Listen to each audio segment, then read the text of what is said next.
Hello guys, welcome back to this channel. Guys, इस video में हम लोग बात करेंगे क्वालिटी लिमिटेड के बारे में। जैसा कि मैंने आपको अपडेट किया था कि जो इसके लिए एनसीएलटी यानी national company law of tribunal इसकी तरफ से रिजोल्यूशन निकाल सीआईआरपी प्रोसेस के जरिए इस कंपनी को लिक्विडेट करने के लिए पब्लिकली अनाउंसमेंट कर दिया गया है। अब वो कब होगा, किस डेट को होगा, वो डेट अनाउंस नहीं करी गई है। इसके बावजूद भी यहाँ पे हम लोग देख रहे हैं कि इसके अंदर ज़बरदस्त तरीके से बाइंग चल रही है। आपको बताना चाहूँगा, एनएससी के ऊपर अगर आप देखें तो 2.90 की ओपन प्राइस के बाद, जो कि आप देख सकते हैं 15 पैसे नीचे ओपन होता है अपने लास्ट क्लोजिंग प्राइस 3.05 के रेस्पेक्ट में, और वहाँ से 2.90 से 3.15 का हाई भी बनाता है। आप देख सकते हैं आज के लिए अपर सर्किट बैंड 3.20 का लगा था, लोअर सर्किट बैंड 2.90 का लगा था। 2.90 के ऊपर ही ओपन होता है और वहाँ से हाई बनाने के बाद फिर से वापस 2.90 के ऊपर लॉक हो गया है। अभी भी ये लोअर सर्किट पे चल रहा है, जो कि 0.15 रुपये डाउन है। या टोटल अगर आप वॉल्यूम देखेंगे तो एनएससी के ऊपर 31,64,303 इतनी सारी क्वांटिटीज़ यहाँ पे बाई कर ली गई हैं। 2:07 का स्टेटस हो रहा है। 69.99 करोड़ इसकी मार्केट कैप है। बीएससी के ऊपर अगर आप देखेंगे तो 16,38,419 क्वांटिटीज़ यहाँ बाई कर ली गई हैं और 2.86 के ऊपर अभी भी ये लॉक हो चुका है, जो कि इसका लोअर सर्किट बैंड है। और इसने भी आज 3.14 का हाई बनाया है बीएससी के ऊपर।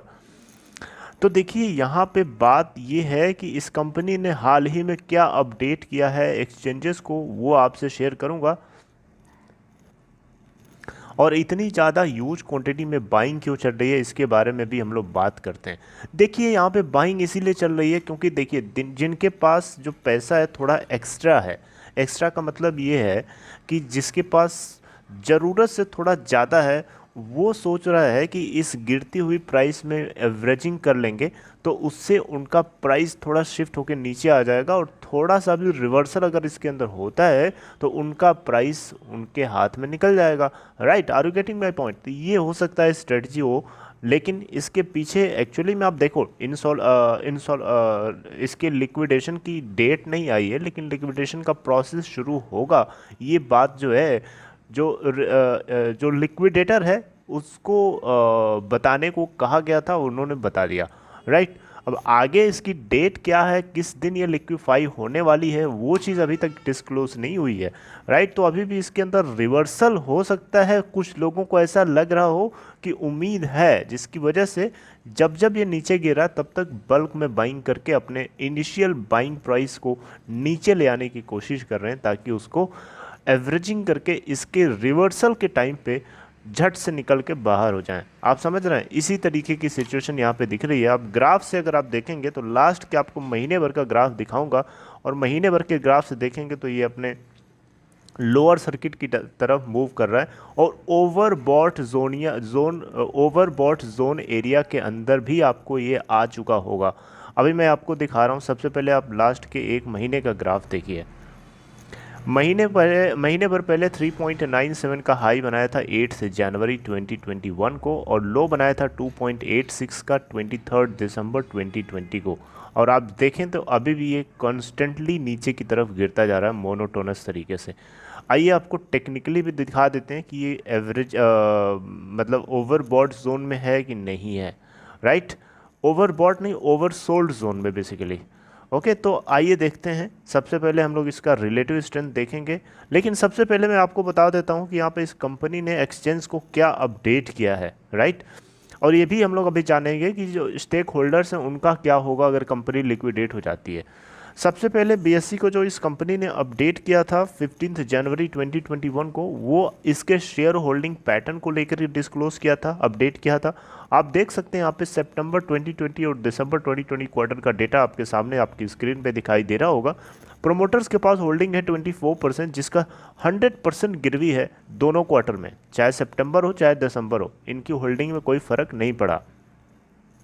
एफआईआईज अगर आप बात देखेंगे यहाँ पे तो 0 हैं, उनका तो कुछ है ही नहीं है। डीआईआईज यहाँ पे देखें तो 0.1% के साथ अभी भी वैसे बने हुए हैं। पब्लिक शेयर होल्डिंग यहाँ पे 75.9% पहले भी थी और अभी भी बनी हुई है। म्यूचुअल फंड्स यहाँ पे है ही नहीं, क्यों रहेंगे भाई, ऐसी दगी हुई कंपनी में म्यूचुअल फंड्स थोड़े आएंगे, राइट। अगर आप जून क्वार्टर से कंपेयर करेंगे तो प्रमोटर्स की वहाँ पे भी स्टेक 24% थी और पब्लिक शेयर होल्डिंग वहाँ पे भी 75.9% थी, राइट। तो कोई भी किसी भी तरीके के शेयर होल्डिंग पैटर्न में चेंज हमें देखने को नहीं मिला है। प्रमोटर के पास एक चीज़ बताना चाहूँगा, जो प्रमोटर की होल्डिंग है 24%, उसका 100% यानी पूरा का पूरा माल जो है गिरवी रखा गया है। ओके, आप ये बात ज़रूर ध्यान दीजिएगा, क्योंकि अब पूरा का पूरा माल गिरवी है, इसका मतलब प्रमोटर के पास खत्म, माल खत्म, उसके पास कुछ है ही नहीं, बचा ही नहीं।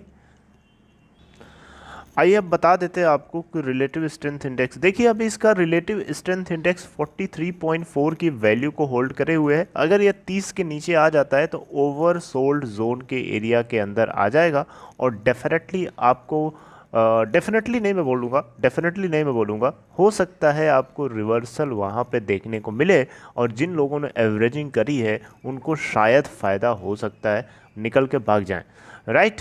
आप समझ रहे हैं मेरी बात को। बाकी मेरी जितनी बातें हैं वो सब पूरी गलत भी हो सकती हैं, हो सकता है इसका कुछ उल्टा हो रहा हो, हम लोगों को पता ही ना चल रहा हो, अंदर ही अंदर कुछ खेल हो रहा हो, राइट। लेकिन ये एक रास्ता है, एक तरीका है जिसको आप डिनाई नहीं कर सकते, ऐसा भी होता है, राइट। और मोमेंटम ट्रैप एक तरीके से हो रहा है, जो नए इन्वेस्टर्स हैं वो फंस रहे हैं इसमें। तो मेरी तरफ से आप लोगों को सलाह रहेगी कि आप इन सब चीज़ों से दूर रहिए तो बढ़िया रहेगा। रही बात उन लोगों की जो लोग पूछते हैं क्वेश्चन कि सर हम लोगों का क्या होगा जो हम लोग पहले से इसके अंदर बने हुए हैं, शेयर होल्डर्स का क्या होगा जो पहले से हैं, अगर लिक्विडेट हो जाती है, तो उस केस में देखिए आप लोगों को मैं बताना चाहूँगा, ये जो लिक्विडेटर होता है NCLT, national company law tribunal की तरफ से जो अपॉइंट किया जाता है, उसके ऊपर डिपेंड करता है कि वो क्या चाहता है। अगर देखिए जो लेंडर्स हैं, जो उधार दिए हैं जिन बैंक्स ने, उनके अगर कर्जे चले मतलब मिल जाते हैं इस कंपनी के लिक्विडेशन के बाद, तो डेफिनेटली जो बचा खुचा अमाउंट होता है वो शेयर होल्डर्स तक पहुंचता है। लेकिन वो लास्ट स्टेज का पार्ट होता है, याद रखिएगा। पहले स्टेज कौन है, जो फाइनेंशियल क्रेडिटर्स हैं, जैसे कि बैंक्स होंगे, बैंक ऑफ बड़ौदा हो गया, पंजाब नेशनल बैंक होगा, शायद इसके क्रेडिटर हैं, राइट। तो इनका हक पहले बनता है कि ये कंपनी से अपने जो दिए हुए अमाउंट है उनको वसूलें और उसके बाद जो बचा खुचा माल होगा वो स्टेक होल्डर्स में बांट दिया जाएगा। ऐसा प्रोसेस होता है। बाकी अगर इस कंपनी को कोई दूसरा अगर एक्वायर कर रहा होता, मान लो कोई एसेट रिकंस्ट्रक्शन कंपनी इसको एक्वायर कर रही होती, उस केस में वो कंपनी के ऊपर डिपेंड करता है कि ये इसके एग्जिस्टिंग शेयर होल्डर्स को लेके चलना चाहती है या फिर इनको छोड़ना चाहती है। जैसा कि UVSL उत्तम वैल्यू स्टील लिमिटेड के केस में हम लोगों को देखने को मिला। वहाँ पे कारवां स्टील ने UVSL को एक्वायर किया, लेकिन उसके बावजूद उसने स्टेक होल्डर्स को, जो उसके शेयर होल्डर्स हैं, एग्जिस्टिंग शेयर होल्डर्स, उनको अभी तक किसी भी तरीके की अप्रूवल या किसी भी तरीके की इस बात को लेकर के कोई बात नहीं आई है कि उनको वो कैरी ऑन करेगा, राइट। तो इस तरीके की सिचुएशन होती है, तो ऐसा होता है। आई होप आपको ये बात अब क्लियर हो गई होगी। गाइस अगर आपको ये वीडियो अच्छा लगा तो प्लीज़ को लाइक कर दीजिए, अपने दोस्तों में शेयर करिए। अगर आप डीमेट या ट्रेडिंग अकाउंट ओपन कराना चाहते हैं तो डिस्क्रिप्शन बॉक्स में आपको एक लिंक मिलेगा, उसे क्लिक करके अपस्टॉक के अंदर अकाउंट ओपन करा सकते हैं। दूसरी चीज़ कि अगर आप नए हैं इस चैनल पे तो सब्सक्राइब करके बेल आइकन को हिट कर लीजिए, ताकि आने वाली हर वीडियोज़ की नोटिफिकेशंस आप तक मिले और आप सबसे पहले उसे देख पाएँ। This is all for this video. Thank you for watching this video.